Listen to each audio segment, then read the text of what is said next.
Welcome everyone, this is Vibrant bringing you another top 10. This time it will be the list of my least favorite Pokemon. So I guess it'd be a bottom 10, maybe? Like my favorites, I just want to go over a few things real quick. Just be aware that this list consists of major biases and personal opinions. You're free to disagree with me if you want, but that's not going to change my list. I also am not including any Pokemon from Generation 6 as well. At the time of doing this video, we haven't seen them yet, really. So, this will be my most hated Pokemon from Generations 1 through 5. I may or may not be all that original with this list, but again, that's not what's important. It's just my opinion, and that's what is important, is that it's mine. I'm also going to apologize in advance for any changes in audio quality, as some parts were recorded separately with a different microphone. Really sorry about that. It just, I recorded everything and then decided to make kind of a big change to it after thinking about the list some more, and so I had to kind of rework the order and even add in an additional. So you'll be able to probably tell just by listening to the quality what point that was, so I hope it's not too annoying to listen to. Okay, well, let's jump right into this. Number 10. Arceus.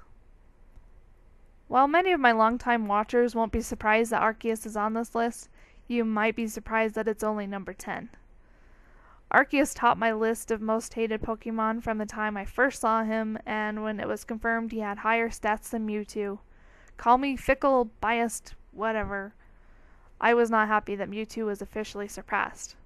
I was able to argue with other fans about other legendaries, but Arceus? How do I argue that? But besides that bias, I have other issues with him. Arceus has an odd design I can't seem to wrap my head around for whatever reason. I just have to sit there and stare at him every time I draw him to figure out what to do. Arceus is also the only Pokemon that I have ever had glitch my game. I do use cheat codes, as you may or may not know, depending on if you watched the top 10 first. But one time I cheated up on Arceus. Afterwards, my game kept freezing. This kept happening until I released it, and after that, the problem seemed fixed. I have since captured other cheated Arceus, and it has not caused the same problem, but still. It was the only cheat that has ever given me any trouble. Now, he has come a long ways from being at the bottom of the barrel. I've warmed up to him a bit, including him in my comic, and finding out about Black and White Kyurem helped him too. But warming up to him does not mean he has made his way off the list. He's just moved up a ways. Good for him. So what do I hate more than him now? Let's see. Number 9. Dunsparce. I tried. I really did. I did not want to include Dunsparce. He seems like such an easy target and a lot of people don't like him, but I'm one of them. Dunsparce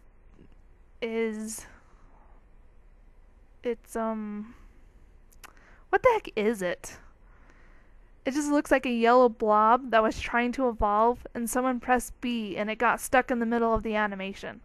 It looks like it should be trying to turn into something, but instead it just sits there and does nothing of value.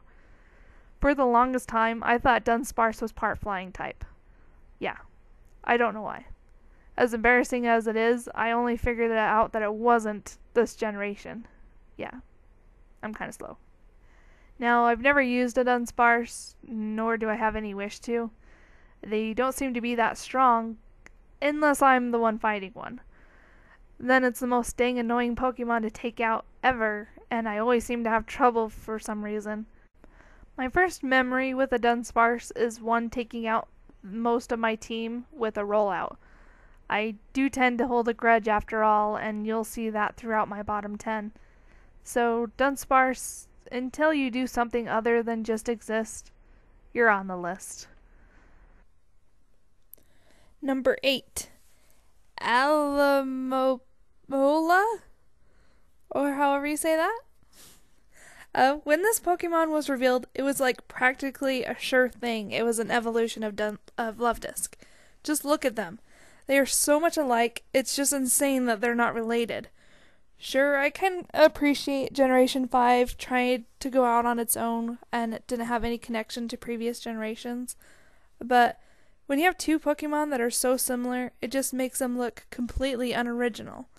And it doesn't help that its Pokédex makes it sound like it's basically a water-type Chansey. Can't it be even original in what it does? Apparently not. I'm going to point out now that most of this list consists of Generation 5 Pokemon. My least favorite Pokemon are the ones that seem to change the most, and so over time I can learn to accept and in some cases even like the Pokemon I hated initially. But at least for now, I can't stand them, so they have to be on the list. Just how it's going to go. Number 7. Basque Ulan. Do you know who was almost on this list but got booted? Relicanth. It was a pointless Pokemon who was given the gimmick that you needed one to get the Regis. But at least it had that going for it, along with some pretty good attacks. But the Pokemon that looks like Relicanth's distant relative, Basque Ulan, has no such luxury.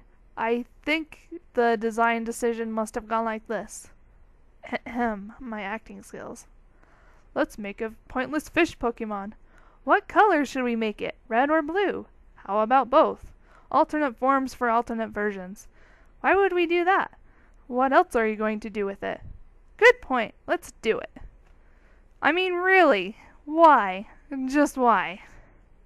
Okay, so not all Pokemon need to be cute, but why would you make one so ugly and then not give it any redeeming qualities whatsoever? It doesn't even learn anything that makes it look all that special, so it doesn't even look fun to use. It has nothing that makes me want to like it, so I don't. Number 6. Chingling. Chimecho, or Chimecho if you want to use that pronunciation, is cute. It isn't all that strong, but at least it has its looks going for it. Chingling, on the other hand, I just get annoyed looking at it. It just looks like it'd be noisy all the time. The Pokédex even supports this, with things like, each time it hops, it makes a ringing sound. It deafens foes by emitting high-frequency cries. And once it starts, it can cry for an awfully long time. I just get a headache thinking about this thing. As a baby Pokemon, it's even weaker than when it evolves, and that makes it just hard to train until it's ready to evolve. And in my experience, getting its friendship up takes forever. So you have a weak Pokemon that can take a long time to evolve, that's one problem. But just look at this pathetic moveset. It learns next to nothing and barely anything useful. Why must you make everything about you so painful, Chingling? Number 5. Electros. Oh my gosh. Just what were they thinking? I mean, sure, it's a Pokemon that has no weaknesses, that isn't Spiritomb or Sableye. But did they have to make it look like this? Who decided it was a good idea to squish a leech and an eel together and make it almost 7 feet tall? The fact that it levitates, meaning it can like fly around, just makes it even that much more horrifying. It's the type of thing like monster movies are made of. It just looks gross. There are just no other ways to describe it. There's a Pokemon made out of garbage that has the worst pigtails in the world, but this thing managed to top that, and easily in my book. Its looks aside, it has another ding against it. And I'm not sure if I'm going to say this right, but Dynamo, its first form, is basically useless, as it can't learn any TMs or HMs. It has 4 moves to start out, and those are going to be the 4 moves you keep until it evolves, at level 39. 39.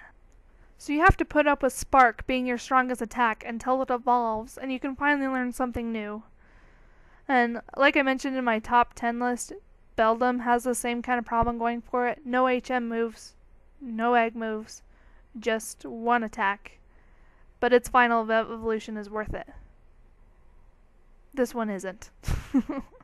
It just isn't. Number 4, Bedoof. I've had a trend ever since Generation 1. I am annoyed with the normal type rodent each generation has, until the next generation comes out, and then I fall in love with the previous generation's rodent. It's odd, but I really used to hate Rattata, Sentret, and Zigzagoon, but now I really like them. Bedoof breaks the pattern though, as I can't stand it, still. It just looks stupid.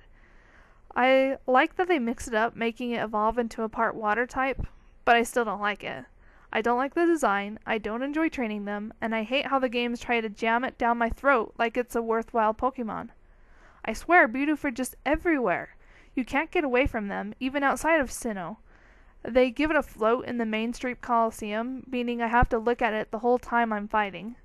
It's so brown and out of place. At least the Pachirisu kinda makes sense with the Coliseum leader, but what the heck is up with that Bedoof? And then they try to give a Bedoof a role in Explorers of Time, Darkness, and Sky. I find him a rather dull NPC myself, but maybe it's just my bias against Bedoof that makes me feel that way. At one point, they force him onto your team, and you're stuck with him whether you want him or not. Oh, Sky gives you the option to play as him? Guess what I have no desire to do. Number 3, Voltorb. Oh look, it's an item. Oh no wait, it's another stupid Voltorb. A Pokeball that came to life or something, and it pretends to be items to confuse the player. It's not uncommon for video games to throw in enemies disguised as chests or whatever's in the game, so you get attacked as you check them. But when you take that gimmick away, what do you have? A ball with eyes. Its evolution? A ball with eyes, but upside down. It's so creative! Voltorb was also pointless to me for another reason. Back in the good old days of playing Blue version, I was studying Voltorb's moves and learned something shocking. Well, actually not shocking at all. Voltorb could not learn electric moves on its own until Generation 3. As a fan of giving a Pokemon at least one stab move, this was rather pathetic back then. I don't think I should have to use a TM to redeem you, Voltorb. While that might seem to be unfair to hold against it nowadays, the fact that it can now learn electric moves doesn't make it any better. It just gave it something to do. Number 2, Pincer. Now, I'm sure you're expecting me to say how I hate Pincer's design and how it's so ugly and gross. While this is true, that's not why I hate it. I was actually quite neutral towards Pincer for a very long time. It was just kind of there, and I didn't really mind it. So what earned it the number 2 spot? Guillotine. Pincer's reign of terror began in the 100 battle challenge thing, whatever, in the Courtyard Coliseum. I was more than halfway through and hadn't run into much of a problem. And then the Coliseum Master brought out a Pincer. A cheating guillotine hits 100% of the time, Pincer. Even with continuing a few times, every single time I used Pincer's guillotine and every single time it hit. Every single time. Now, sure, it's pretty much a fact that these special challenges cheat, but Pincer started cheating me with their cheap one-hit KO moves outside that run. Currently in my black version, I'm working on training up some Pokemon to fill up my Pokédex. If I run into a wild Pincer, they also hit me with Guillotine all of the time. It's supposed to hit 30% of the time, and I even checked. I looked. There's nothing that gives Pincer that increased accuracy. So why does it hit me with Guillotine every single time? Still, the murderous Pincer does not match the number 1 Pokemon on the list. Do we have to talk about it? Can't we just leave it with 9 pretty bad Pokemon? That's pretty good, right? That's a good list. Right? Fine. Fine. I guess you came here for a list of 10. So, here goes. Number 1. Durant. Ugh, I hate you, I hate you, I hate you! Okay, and in this case, I can't really say it's Durant's fault. I haven't trained one, and I have only fought against them a couple of times and never had much trouble. It may not be the prettiest thing to look at, but I've seen worse designs. But I still hate it. The reasoning behind this is purely a personal problem I have with Durant. And, I mean, it's just really what Durant is, an ant. While I may not love spiders or bees, I can kind of like deal with them, but not ants. I just cannot stand ants. They are so gross, and they come in big groups, and so there's so many of them, and they're just everywhere, and they are creepy, and I want them gone, and ugh! I hate ants. Call it a phobia if you want, but ants just get to me. Durant does the same thing. Just the thought of that thing makes me cringe. Keep it away. Keep it away. And for the record, I did catch one for the Pokédex. Just because I hate it doesn't mean it gets excluded from my completion tendencies. I'm on the fence on whether I should keep it or just let it go. I mean, it's never coming out of the box anyway. I do not want it in my team, ever. It's so gross. I hate it. It's an ant. Ugh. And those are what currently are my least favorite Pokemon. I hope you enjoyed my pain. Feel free to share a comment on how you agree or disagree with me. Thanks for watching. I don't know for sure what the next top 10 list I'll do is, so just keep watching. And hope you enjoyed it. So join me next time. Bye.